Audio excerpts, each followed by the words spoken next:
Sibiri utkalo kileta ani woro samba fla ani muga anduru DMS-TV channel so ani chewani nyantuma ayo bisimile DMS-TV sanfɛ foli anta no ban kan bagana lamɛnbagaw bɛɛ lajɛlen Mali kɔnɔ ani Mali kɔ kan aw ka dɔn kibaru ni o wagati selen san'an ka da se an ka bi kunnafonibaw ma ni k'olu dɔw tulo kan an bɛ aw hakilina jigin k'aw bɛ se k'an dɛmɛ ni kunnafoniya ni kanni na carili ani k'aw hakilinaw di hakilina diyɔrɔ la wale kɔfɛ bi kunnafoniba minnu b'an bolo ni k'olu dɔw tulo kan dɔw bɛ tali kɛ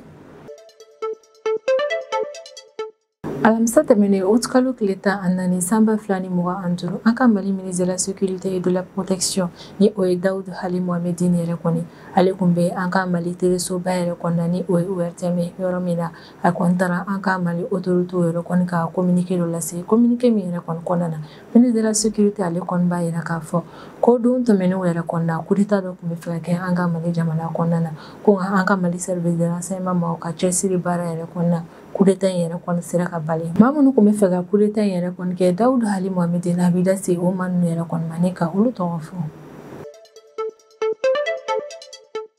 Tarata tɛmɛnen utkalo tile 12 sanba 2025 sɛbɛnni kɔrɔ commissariat de police maaw ye opération dɔ yɛrɛ kɔni kɛ yɔrɔ kofɔlen in na opération min yɛrɛ kɔni kuncɛra ni maa 3 minɛli yɛrɛ de kɔni o maa 3 nin yɛrɛ kɔni na ko muso kelen b'a la o maa 3 nin si tɛ an ka Mali jamana kɔnɔden ninnu yɛrɛ kɔni minɛla ka da kan bisikali yɛrɛ kɔni bɛ k'a fɔ ko ni kɔni ye jɛkulu ye minnu ka baara de ye maaw bololafɛnw suyɛni ye ka sanga ni couvre-feu min yɛrɛ kɔni bɛ Tɛnɛku mara kɔnɔna na an bɛ wagati min na i n'a fɔ ko bi min yɛrɛ kɔni ye Tɛnɛku préfet ka dankan filanan ale ni Tɛnɛku autorités locales fo ka taa se coutumières ma o bɛɛ lajɛlen yɛrɛ kɔni ye ɲɔgɔn ye kɛ ɲɔgɔn ye min yɛrɛ kɔni senfɛ u ye kumaɲɔgɔnya tɛmɛ u ni ɲɔgɔn cɛ la couvre-feu kɛ hukumu na ale n'a sɔrɔ couvre-feu yɛrɛ kɔni bɛ ka labato Tɛnɛku sigibaa maaw yɛrɛ kɔni fɛ kuma nin yɛrɛ kɔni kɔnɔna na min ye an ka Mali lakana tigilamaaw ye olu kɔni ye laseli kɛ Tɛnɛku autorités coutumières yɛrɛ kɔni ma kan bɛ wagati min na fɔ k'u bi k'u bɛna fɛɛrɛ kɛ ne ka dɔ bɔ couvre-feu yɛrɛ kɔni heure la walasa min yɛrɛ kɔni ye Tɛnɛku sigibaa maaw ye olu ka se ka lafiya dɔɔni ka sanga ni couvre-feu yɛrɛ kɔni dɔ bɔli a la an bɛ wagati min na i n'a fɔ ko bi Nigéria yɛrɛ kɔni jamana kɔnɔna na maaw bɛ ka Nigéria ka finitigiw yɛrɛ kɔni ɲaki kosɛbɛ ko u ka farakow yɛrɛ kɔni kɔnɔna na min bɛ kɛ ni ka ɲɛsin jɛkulu maramafɛntigiw yɛrɛ kɔni ma ko Nigéria ka finitigilakaw olu kɔni bɛ ka civil caman yɛrɛ kɔni bɔnɛ u ni na o ko hukumu yɛrɛ de kɔni kɔnɔna na Général Christopher Musa yɛrɛ kɔni ni ma ko fɔli ale kɔni bɛ bɔ ne ka Nigéria ka finitigiw lafasa yɛrɛ kɔni a y'a yira k'a fɔ ko Nigéria ka finitigiw yɛrɛ kɔni ka farako nin kɔnɔna na o bɛ fɛɛrɛw bɛɛ lajɛlen latigɛ walasa ka civiliw yɛrɛ kɔni éviter ko nka olu ka baara yɛrɛ kɔni kɔnɔna na a ka gɛlɛn kosɛbɛ ka da ka jɛkulu maramafɛntigi ninnu kuma dɔw la olu ni population yɛrɛ de kɔni ɲagaminen don ɲɔgɔn na Araba tɛmɛnen utkalo tile 13 sanba 2025 Sénégal ka sapeur pompier maaw yɛrɛ kɔni ye laseli kɛ ko ka sanga ni Garamagal ni o ye silamɛya bolofara maa dɔw yɛrɛ kɔni ka hiji ye Sénégal jamana yɛrɛ kɔni kɔnɔna na ko ka sanga ni o édition 131 na yɛrɛ kɔni kan bɛ wagati min na i n'a fɔ ko bi maa minnu yɛrɛ kɔni taara Sénégal jamana kɔnɔna na ko sabu bɔ ni yɛrɛ kɔnɔna ko o kɔni ye maa 21 yɛrɛ de kɔni an bɛ wagati min na i n'a fɔ ko bi ni kunnafoniba nin de bɛ an bolo kɔrɔ bi an bɛna minnu walawala aw ye video kibaru kɔnɔna na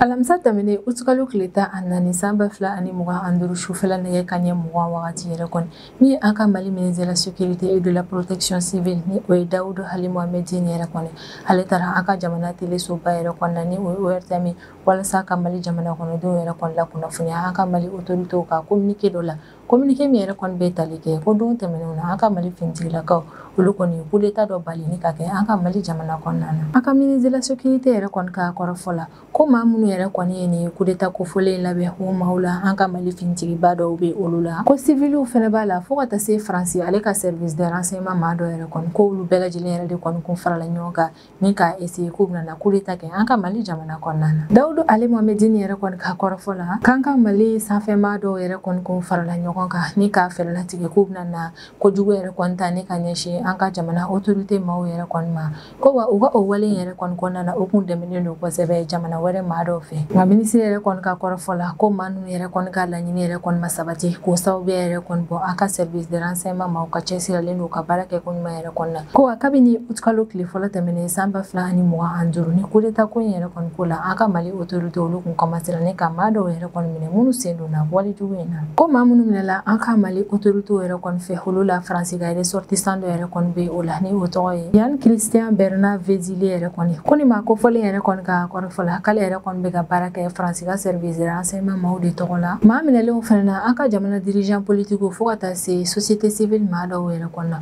olu bɛɛ lajɛlen yɛrɛ kɔni kun bɛ maa minɛlen ninnu na ni coup d'état ko yɛrɛ kɔni na ni ale ma se ka sebaya yɛrɛ kɔni sɔrɔ ko an ka Mali généraux ba fila yɛrɛ kɔni bɛ o la ni o ye Abbas Dambele ale ni Nema Sangara ye an ka gouvernement maa yɛrɛ kɔni ka kɔrɔfɔ la u ka communiqué kɔnɔna na ko ni maa ninnu yɛrɛ kɔni ko farala ɲɔgɔn kan u kun bɛ fɛ ka ko minnu yɛrɛ kɔni kɛ u kun na ni basigibaliya de an ka Mali jamana kɔnɔna na ko nka an ka Mali service de renseignement maaw ka cɛsiralen don ka baara kɛ ko ɲuman yɛrɛ kɔni sababuya fɛ ko maa ninnu ka wale ma se ka sabati minisiri yɛrɛ kɔni ka kɔrɔfɔ la k'an bɛ wagati min i n'a fɔ ko bi ko in bɛɛ lajɛlen yɛrɛ kɔni bɛ an ka Mali autorité yɛrɛ kɔni ka bolo kan ko halisa sɛgɛsɛgɛli baaraw yɛrɛ kɔni bɛ sen na walasa ka se ka dɔn ni complice wɛrɛw yɛrɛ kɔni donna nin ko in fɛnɛ na ko complice wɛrɛw bɛ ka ɲini an ka Mali finitigilakaw fɛ an bɛ wagati min i n'a fɔ ko bi ko wa min an ka Mali kiriko maaw ye maa minnu minɛla nin ko in na an bɛ wagati min i n'a fɔ ko bi olu bɛ an ka Mali kiriko maaw de ka bolo kan communiqué yɛrɛ kɔni kɔnɔna na an ka Mali gouvernement maaw bɛ sinsin ka ko kuro yɛrɛ kɔni ko min an ka Mali finitigiw ye k'alisa olu cɛsirilen don kosɛbɛ bamaci wale menace kɛlɛli la ni ka bɔ an ka Mali jamana kɔnɔna na maa minnu yɛrɛ kɔni minɛna ni coup d'état min ma se ka ɲɛ sɔrɔ o ko yɛrɛ kɔnɔna na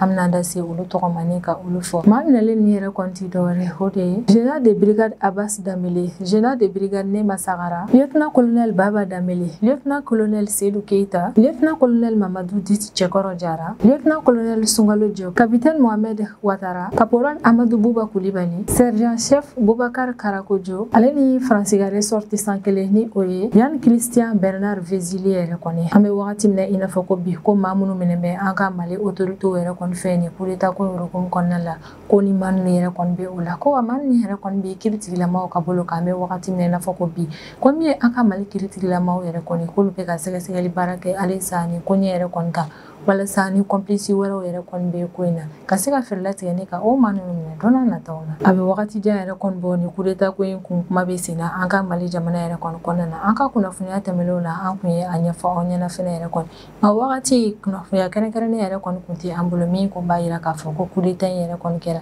nka komi an ka Mali autorité yɛrɛ de kɔni bɔra ni ka communiqué kɛ a ko ɲɛ kan an bɛ a lase aw ma yɛrɛ kɔni ko coup d'état ko fɔlen ale yɛrɛ kɔni kɛra ko nka a sera ka bali an ka Mali service de renseignement maaw ka cɛsiralen don ka baara kɛ ko ɲuman sababuya yɛrɛ kɔni na an ka Mali lakanatigilamaw olu cɛsirilen bɛ wagati min i n'a fɔ ko bi cogo min ni ka criminalité yɛrɛ kɔni kɛlɛ k'a bɛna fɔ u ka o cɛsiri baara nin yɛrɛ kɔni bɛ ka nɔgɔ an ka Mali jamana kɔnɔna na ko tarata tɛmɛnen août kalo tile 12 san 2025 Sɛbɛnnikɔrɔ commissariat de police ni o ɲɛmɔgɔyalen don commissaire divisionnaire Boubacar Sanogo yɛrɛ kɔni fɛ ko o commissariat maa nin yɛrɛ kɔni y'u bolo da maa 3 yɛrɛ kɔni kan maa 3 minnu na muso 1 yɛrɛ kɔni bɛ o la ko maa 3 minnu yɛrɛ kɔni minɛna ni muso min yɛrɛ kɔni bɛ o la k'a yiralen don k'a fɔ ko muso in ale kɔni sen donnen don kosɛbɛ suɲɛni baara dɔw yɛrɛ kɔnɔna na minnu bɛ kɛ ni maramafɛnw ye an ka Mali jamana kɔnɔna na ɲani Sɛbɛnnikɔrɔ commissariat de police maaw yɛrɛ kɔni ka nin opération yɛrɛ kɔni daminɛ o y'a sɔrɔ balimakɛ 2 yɛrɛ kɔni olu nana plainte yɛrɛ de kɔni tigɛ commissariat in na k'a yira k'a fɔ ko zone dɔw yɛrɛ kɔni olu ka CFA wari miliyɔn 2 ale ni u ka téléphone yɛrɛ kɔni minɛ u la ni o ye marque iPhone ne ko balimakɛ 2 nin yɛrɛ kɔni nalen plainte tigɛ commissariat yɛrɛ kɔni na ko commissariat ma ninnu fɛnɛ sɛgɛsɛgɛliw yɛrɛ kɔni boli balimakɛ 1 yɛrɛ kɔni ka téléphone yɛrɛ kɔni ka min ko suɲɛna téléphone donné ni yɛrɛ de kɔni kɛra sababu ye ni commissariat ma ninnu sera k'a dɔn maa minnu ye téléphone in suɲɛ u bɛ yɔrɔ min na yɛrɛ kɔni téléphone donné y'a yira k'a fɔ ko téléphone in yɛrɛ kɔni bɛ yɔrɔ min o bɛ Sɛbɛnnikɔrɔ quartier de la ko wa kɛrɛnkɛrɛnnenya la a bɛ maa min yɛrɛ kɔni bolo o tigi sigin bɛ Daramanibugu mara de kɔnɔna na kabini commissariat maaw yɛrɛ kɔni ni kunnafoniya sɔrɔ olu m'a ko bila da kelen da la bilen u y'u teliya joona ni ka taa téléphone yɛrɛ kɔni yɔrɔ la yɔrɔ min na u taara wolomali kɛ so kofɔlen in kɔnɔna na ko wagati min commissariat ma ninnu bɛ u bolo da maa 3 ninnu yɛrɛ kɔni kan o y'a sɔrɔ marifa dɔ tun bɛ u bolo munition fɛnɛ tun bɛ marifa kofɔlen in na commissariat maaw sera ka fɛn caman yɛrɛ kɔni minɛ ni o dɔw la téléphone kelen ale ni 100 ni 20 an ka commissariat maaw yɛrɛ kɔni bɛ taa bɔ maa ninnu kan wagati min u taara nin fɛnba ninnu yɛrɛ de kɔni sɔrɔ u ka yɔrɔw la ko maa 3 minɛnen nin yɛrɛ kɔni na mɔgɔ 1 tun bɛ yen nɔ ni polisiw yɛrɛ kɔni o poche kɔnɔnaw fɛ u taara bɔ 20 yɛrɛ de kɔni kan kan o mo ko fɔlen bolo ko maa saba ninnu yɛrɛ kɔni kelen si bɛ san 19 na kelen si bɛ san 26 yɛrɛ kɔnɔna sabanan ko kɔni si bɛ san 18 de la ko mɔgɔ saba ninnu si tɛ an ka Mali jamana kɔnɔdenw ye jamana kɔnɔden wɛrɛ ka maaw yɛrɛ de kɔni don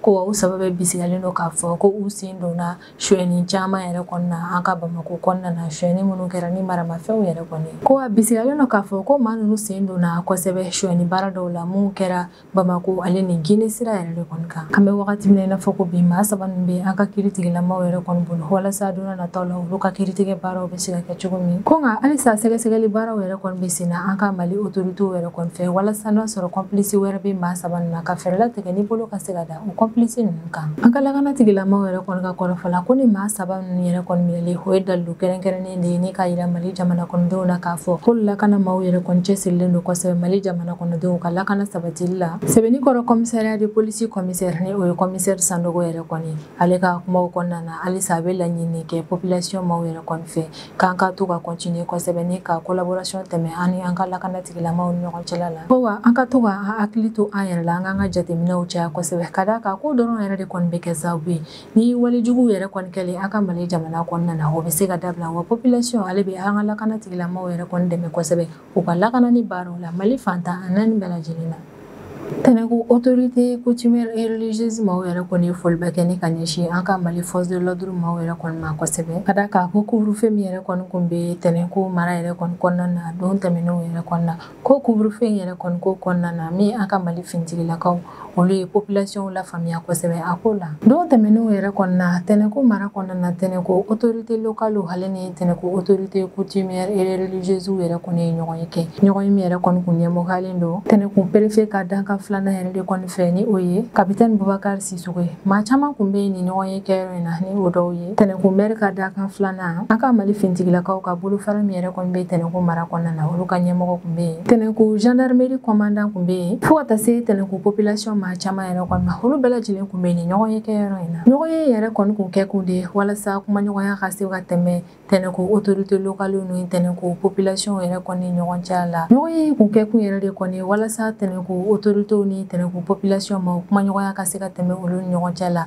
ka sanga ni mesure kura min yɛrɛ kɔni tara tɛnɛku mara kɔnɔna na août kalo tile 2 tɛmɛnen san 2025 n'o mesure yɛrɛ kɔni bi tali kɛ ko k'a daminɛ sufɛla nɛgɛ kaɲɛ 20 yɛrɛ kɔnɔna ko tɛnɛku yɛrɛ kɔni mara kɔnɔna na mototigiw ale ni senamatigiw ko yamaruya tɛ u bolo ni ka bɔ ni heure kofɔlen in kɔfɛ bilen tɛnɛku préfet ka danka filanan yɛrɛ kɔni ka kɔrɔfɔla a y'a yira k'a fɔ k'a nisɔndiyara kosɛbɛ ani tɛnɛku population maa ninnu ka ni ɲɔgɔn ye yɛrɛ kɔni ko la ka da kan ko ɲɔgɔn ye yɛrɛ kɔni bɛ kɛ sababu ye ni an ka Mali lakanatigilamaw ale ni tɛnɛku population kumaɲɔgɔnya bɛ se ka tɛmɛ u ni ɲɔgɔn cɛla la préfet ka danka filanan yɛrɛ kɔni bi profiter ɲɔgɔn ye yɛrɛ kɔni sen fɛ ni ka laɲini kɛ tɛnɛku leader communautaire yɛrɛ kɔni fɛ k'u ka an ka Mali force de défense et de sécurité yɛrɛ kɔni dɛmɛ u ka baaraw la kosɛbɛ wa u ka an ka Mali finitigiw yɛrɛ kɔni jukɔrɔma don u ka jamana kɔnɔdenw n'u bololafɛn lakanani baaraw hali ni jamana kɔlɔsili baaraw yɛrɛ kɔni na k'a b'a laɲini population yɛrɛ kɔni fɛ u ka fɛɛrɛ bɛɛ lajɛlen latigɛ ni k'an ka lakanatigilamaw yɛrɛ kɔni jukɔrɔma don u ka nin baara ninnu na tɛnɛku force de défense et de sécurité maw yɛrɛ kɔni ye tɛnɛku population maw fɔ kosɛbɛ ka d'a kan ko mesure yɛrɛ kɔni bɔlen tɛnɛku mara kɔnɔna na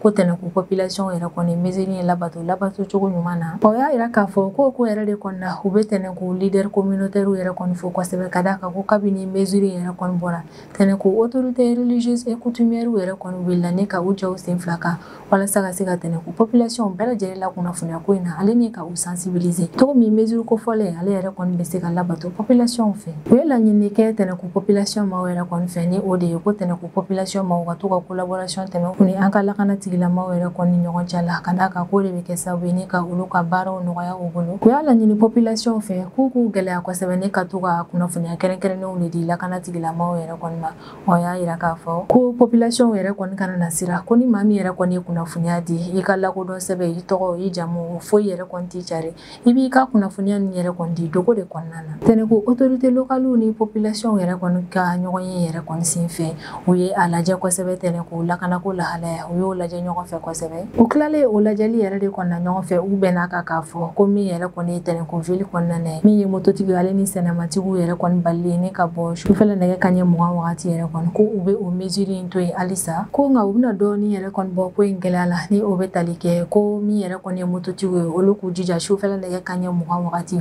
o k'u bɛɛ lajɛlen yɛrɛ kɔni sɔrɔ so kɔnɔ ko nka min ye senamatigiw yɛrɛ kɔni olu bɛ se ka to kɛnɛma fo sufɛla nɛgɛ kanɲɛ 21 wagati ko o mesure kura in yɛrɛ kɔni bɛ labaara Tɛnɛkun yɛrɛ kɔni mara kɔnɔna na kabini don min o ye kuma in yɛrɛ kɔni fɔ o ɲɔgɔn cɛla yɛrɛ kɔni na fo ka taa fɔ décision kura yɛrɛ kɔni taara autorité locale yɛrɛ kɔni fɛ ko min ye maaw n'u bololafɛnw yɛrɛ kɔni tɛmɛli ye ni ka bɔ ville kɔnɔna na ka taa village yɛrɛ kɔni kɔnɔna na ko yamaruya bɛ population yɛrɛ kɔni bolo k'a daminɛ sɔgɔmarafɛla nɛgɛ kanɲɛ 6 yɛrɛ kɔni na ni ka taa bila wulafɛla nɛgɛ kanɲɛ 18 na ko yamaruya bɛ population maaw yɛrɛ kɔni bolo u k'u ka voyage kɛ ni ka bɔ ville kɔnɔna na ka taa village kɔnɔna na Tɛnɛkun dugutigi ka représentant ale ni Tɛnɛkun au conseil islamique local yɛrɛ kɔni ka président olu ye an ka Mali autorité yɛrɛ kɔni fo kosɛbɛ dɔbɔli la couvre-feu yɛrɛ kɔni heure la ka d'a kan ko nin dɔbɔli nin ko in yɛrɛ kɔni na o bɛna kɛ sababu ye ni ka population yɛrɛ kɔni lafiya gɛlɛya dɔw kɔnɔna na u b'u ka wale ɲuman dɔ yɛrɛ kɔni kɛ ni ka ɲɛsin an ka Mali lakana tigilamaaw yɛrɛ kɔni ma couvre-feu in wagatiw kɔnɔna na ka d'a kan ko wagati yɛrɛ kɔni na lakana tigilamaaw olu ye population faamuya kosɛbɛ u bɛ tila ka sinsin a kan ko kura k'u cɛsirilen yɛrɛ kɔni don an ka Mali finitigilakaw yɛrɛ kɔni jukɔrɔmadon ni baaraw yɛrɛ kɔni na ko nka hali n'o bɛɛ lajɛlen yɛrɛ kɔni bɛ kɛ k'olu bɛ continuer kosɛbɛ ni ka to ka population yɛrɛ kɔni la sensibiliser nin couvre-feu ko ninnu na ko u bɛ continuer ni ka population yɛrɛ kɔni la sensibiliser walasa population yɛrɛ kɔni ka u jogo falen bɛ wagati min na i n'a fɔ ko bi u bɛ foliba kɛ ni ka ɲɛsin an ka Mali autorité yɛrɛ kɔni ma ni ɲɔgɔn ye labɛnni baaraw la ka d'a kan ko nin ye misaliya ɲumanba yɛrɛ kɔni min b'a yira k'a fɔ ko population ale ni finitigiw yɛrɛ kɔni k'u ka collaborer k'u ka ɲi kosɛbɛ wa u bɛ laɲini kɛ an ka lakana tigilamaaw yɛrɛ kɔni fɛ k'u ka to ka ni ɲɔgɔnna ɲɔgɔn ye nin yɛrɛ kɔni labɛn sanga ani wagati ka d'a kan k'o bɛ kɛ sababu yɛrɛ kɔni ni population ale ni finitigilakaw bɛ gɛrɛ ɲɔgɔn na sisan an bɛ tɛmɛ n'an ka jamana kɔfɛ kibaruyaw ye o kɔnɔna na n bɛ taa Nigéria jamana kɔnɔna na dɔw tɛmɛnenw na Nigéria ale ka lafasali minisiri a kɔni bɛ bɔ ni ka Nigéria ka finitigiw yɛrɛ kɔni lafasa kosɛbɛ ka d'a kan kan bɛ wagati min na i n'a fɔ ko bi maa dɔw yɛrɛ kɔni bɛ ka Nigéria ka finitigiw ɲaki ko u bɛ frappe minnu kɛ ni ka ɲɛsin gange maa ninnu yɛrɛ kɔni ma Nigéria jamana kɔnɔna na ko frappe ninnu yɛrɛ kɔni senfɛ ko Nigéria ale ka finitigiw yɛrɛ kɔni bɛ ka civil camanw yɛrɛ kɔni bɔnɛ o ni na ka Nigéria ka lafasali minisiri kɔni y'a jira k'a fɔ ko ale bɛ Nigéria ka finitigiw lafasa nin ko in na ka d'a kan ko Nigéria ka finitigiw olu b'u seko n'u damayiraw bɛɛ lajɛlen yɛrɛ kɔni kɛ u ka nin opération ninnu kɔnɔna na an bɛ wagati min na i n'a fɔ ko bi Nigéria ka finitigiw yɛrɛ kɔni bɛ ka frappes caya kosɛbɛ u ka jamana région caman na an bɛ wagati min na i n'a fɔ ko bi Nigéria ka finitigiw olu kɔni bɛ ka frappes aériennes caya kosɛbɛ ka sanga ni menace bɛ u ka jamana kɔrɔ ale ni camancɛya fanfɛla yɛrɛ kɔni fɛ ka sanga ni o menace nin ye Nigéria ale ka finitigiw yɛrɛ kɔni bɛ ka frappes caya kosɛbɛ Nigéria ka finitigiw yɛrɛ kɔni y'a tiɲɛtigiya k'a fɔ ko don tɛmɛnenw yɛrɛ kɔni na ko ka olu to gang maa dɔw yɛrɛ kɔni gɛnni na jamana nord-ouest fanfɛla yɛrɛ kɔni fɛ ko olu yɛrɛ kɔni filila ni ka frappe kɛ ka ɲɛsin civiliw ma u ye layidu yɛrɛ kɔni ta ko u bɛ ka sɛgɛsɛgɛli baara yɛrɛ kɔni kɛ o frappe ko in yɛrɛ kɔni kan min kɛra sababu ye ni ka Nigéria ka civiliw caman bɔnɛ o ni na an bɛ wagati min na i n'a fɔ ko bi Nigéria nord-ouest fanfɛla yɛrɛ kɔni na lakanabaliya o kɔni bɛ nin yɔrɔ kofɔlen in na kosɛbɛ ka d'a kan min ye gang maaw ye olu bɛ k'u ka walejuguw caya nin yɔrɔ ninnu na o ko yɛrɛ de kɔni na Nigéria ka finitigiw sanga ani wagati olu bɛ opération kɛ nin yɔrɔ ninnu yɛrɛ kɔni na walasa nin gang maa ninnu ka fɛɛrɛ latigɛ ni ka olu si latunu ka bɔ Nigéria jamana kɔnɔna na Nigéria ka chef d'état-major de la défense ni o ye général Christophe Moussa ye ale ye welemada kɛ ni ka ɲɛsin diɲɛmɔgɔ yɛrɛ kɔni ma ko ka fɛɛrɛ latigɛ ni ka diɲɛ sariyabaw ka yɛlɛma dɔɔni don olu kɔnɔna na ka d'a kan ko o diɲɛ sariyaba nin yɛrɛ kɔni kuma dɔw la a bɛ jamana finitigiw yɛrɛ kɔni a bɛ olu sɛgɛn u ka baaraw kɔnɔna na k'a bɛ olu contrôler kosɛbɛ ka sɔrɔ maa minnu bɛ walejugu kɛ ni ka ɲɛsin jamana kɔnɔdenw ma k'a bɛ liberté ba yɛrɛ de kɔni di o maa ninnu ma walasa u ka se k'u ka walejugu ninnu kɛ ko yɛrɛ de kɔni na ale b'a laɲini fɛɛrɛ ka latigɛ yɛrɛ kɔni walasa diɲɛ sariyaba ninnu ka se ka yɛlɛma dɔɔni don a kɔnɔna na cogo min fanga bɛ se ka di jamana ka lakana tigilamaaw de ma araba tɛmɛnen de août kalo tile 13 san 2025 défense état-major ni o ye général Moussa ye ale kuma na Nigéria faaba yɛrɛ kɔnɔna ni o ye Abuja yɛrɛ kɔni yɔrɔ min na a y'a jira k'a fɔ ko sanga ani wagati Nigéria ka finitigiw olu bɛ u ka opération dɔw yɛrɛ kɔni jɔ walasa u kana se ka tiɲɛni don civiliw kunna hali n'a sɔrɔ kuma dɔw yɛrɛ kɔni i bɛ taa sɔrɔ Nigéria ka finitigiw olu bɛ maa minnu yɛrɛ kɔni kɔ a ka kan yɛrɛ kɔni u ka frappe kɛ ni ka ɲɛsin u ma wa o wagati min yɛrɛ kɔni b'a sɔrɔ ko in da ka di Nigéria ka finitigiw la ko nka en tant que civiliw yɛrɛ kɔni bɛ yen nɔ Nigéria ka finitigiw olu b'a décider ni ka dankari o opération ninnu général Christopher Moussa yɛrɛ kɔni ka kɔrɔfɔ la k'u bɛ k'a don Nigéria jamana kɔnɔdenw ko ko be ka do jemo yɛrɛ kɔni kunna k'a fɔ ko Nigeria ka finitigiw yɛrɛ kɔni bɛ ka wale jugubaw de kɛ minnu ɲɔgɔnma deli ka kɛ fɔlɔ ko nka ale bi dalakan yɛrɛ kɔni di maaw ma k'a yira bɛɛ lajɛlen na k'a fɔ ko olu se kɔni ye min ye nin ko la k'olu bɛ k'o bɛɛ lajɛlen kɛ ko adamaden hakɛ olu bɛ o bato ko wa civiliw yɛrɛ kɔni ka ɲɛnamaya o bɛ olu bolo da la kosɛbɛ ko kuma dɔw la olu bɛ jɛ u ka opération dɔw yɛrɛ kɔni kɔ ne ka dan kari o la walasa civil sini kana na to a la ko wale yɛrɛ kɔni kɛra sababu ye ni ka kɛlɛ yɛrɛ kɔni tɔ janya kosɛbɛ Nigeria ka ni général yɛrɛ kɔni bɛ bɔ ne ka nin kuma yɛrɛ kɔni fɔ o y'a sɔrɔ sɛgɛsɛgɛli baara dɔw yɛrɛ de kɔni bolo la Nigeria ka finitigiw yɛrɛ kɔni ka opération ka u bɛ opération minnu kɛ ne ka ɲɛsin gang maaw yɛrɛ kɔni kan o y'a sɔrɔ adamaden hakɛ lafasali jɛkulu caman yɛrɛ kɔni wuli bɛ ni ka u ɲɛsin Nigeria ka finitigiw yɛrɛ kɔni ma k'a yira k'a fɔ ko Nigeria ka finitigiw yɛrɛ kɔni ka baaraw kɔnɔna na k'u bɛ ka wale jugu caman ta ne ka ɲɛsin Nigeria civiliw ma ni kɔni ye Nigeria ka finitigiw olu y'a yira k'a fɔ ko ni kuma in yɛrɛ kɔni ti bɛn olu ma ka d'a kan Nigeria ka finitigi dɔw yɛrɛ kɔni ka kɔrɔfɔ la ko n'i y'a ta k'a lajɛ olu ka finitigiw yɛrɛ kɔni adamaden hakɛ lafasali maaw yɛrɛ kɔni bɛ olu juge kosɛbɛ ko ka sɔrɔ jamana wɛrɛw yɛrɛ kɔni bɛ yen nɔ jamana minnu développelen don kosɛbɛ k'u tɛ sɔn ka koba ta ne ka ɲɛsin o maa ninnu ma ko nka olu Nigeria finitigiw yɛrɛ kɔni mana na ko minnu yɛrɛ kɔni kɛ min ye adamaden hakɛ lafasali bagaw olu bɛ wuli dɔrɔn ne ka kuma ko ka sɔrɔ jamana wɛrɛw bɛ minnu développelen don kosɛbɛ olu bɛ olu ta ɲɔgɔnnaw kɛ nka adamaden hakɛ lafasali maa ninnu yɛrɛ kɔni tɛ wuli ne ka kuma o maa ninnu ma Nigeria ka finitigiw yɛrɛ kɔni ka kɔrɔfɔ la ko jɛkulu maramafɛntigi minnu yɛrɛ kɔni bɛ wuli ne ka wale jugu ta ka ɲɛsin population yɛrɛ kɔni ma ko o maa ninnu kɛlɛli gɛlɛya minnu yɛrɛ kɔni bɛ o kɔnɔna na diɲɛ mɔgɔ tɛ u kow yɛrɛ kɔni lajɛ kosɛbɛ wa Nigeria ka ni général yɛrɛ kɔni ka kɔrɔfɔ la ko min ye Nigeria ka finitigiw yɛrɛ kɔni halisa olu bɛ continuer adamaden hakɛ lafasali formation yɛrɛ kɔni kɛli la ko wa o tɛ dɔrɔn ko maa minnu bɛ Nigeria jamana kɔnɔna na k'olu dɔrɔn de bɛ o formation kɛ k'ale Nigeria ka finitigi minnu yɛrɛ kɔni bɛ jamana wɛrɛw kɔnɔna na k'olu bɛɛ lajɛlen yɛrɛ kɔni bɛ o formation kɛ walasa min yɛrɛ kɔni ye jamana finitigilakaw ye olu k'u tanga adamaden hakɛ sɔsɔliw yɛrɛ kɔni ma min yɛrɛ kɔni ye Nigeria ka finitigi olu y'a yira k'a fɔ k'olu b'u seko n'u damayira yɛrɛ kɔni bɛɛ lajɛlen kɛ walasa olu ka frappe ninnu kɔnɔna na u tɛgɛ kana na se civiliw yɛrɛ kɔni ma ko nka k'a ka gɛlɛn kuma dɔw yɛrɛ kɔni na ko hali n'i y'a ye yɛrɛ kɔni gangi ninnu yɛrɛ kɔni tan dira u ma ne ka caya kosɛbɛ ta yɛrɛ kɔni o caman da yɛrɛ kɔni bɔra Nigeria ka finitigiw yɛrɛ kɔni ka opération dɔw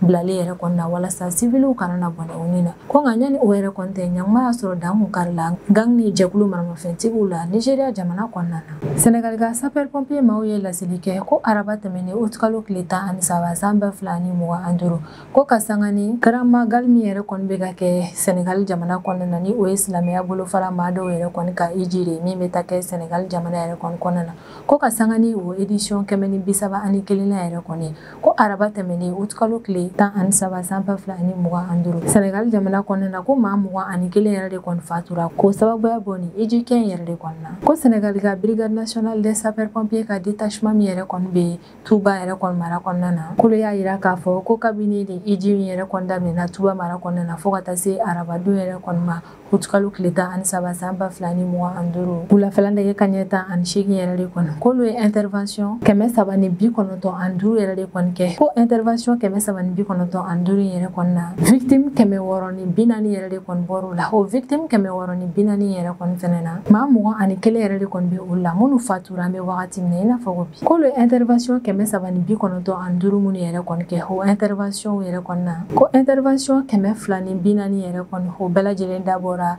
siraban kasaraw de la ko nka halisa an bɛ wagati min na i n'a fɔ ko bi min ye Senegal ka sapeur pompier maaw ye olu cɛsirilen don ka fɛɛrɛ bɛɛ lajɛlen yɛrɛ kɔni latigɛ walasa ninnu ka hiji a kɔni ka kɛ lafiya yɛrɛ kɔni kɔnɔna na cogo min yɛrɛ kɔni ye jamana kɔnɔdenw ye ka se ka olu ka lakana yɛrɛ kɔni sabati hiji kɛyɔrɔ in na ni ne bɛ dan sigi an ka bidon kibaru la an b'an kanubaga n'a lamɛnbagaw bɛɛ lajɛlen fo Mali kɔnɔ ani Mali kɔ kan an bɛ hakilina jigin k'aw bɛ se k'an dɛmɛ ni kunnafoniya ni ka ni lacari ani ka hakilinaw di hakilina diyɔrɔ la wale kɔfɛ an b'a fɔ ɲɛna ko aw k'an bɛn a ɲɔgɔnna wɛrɛ ma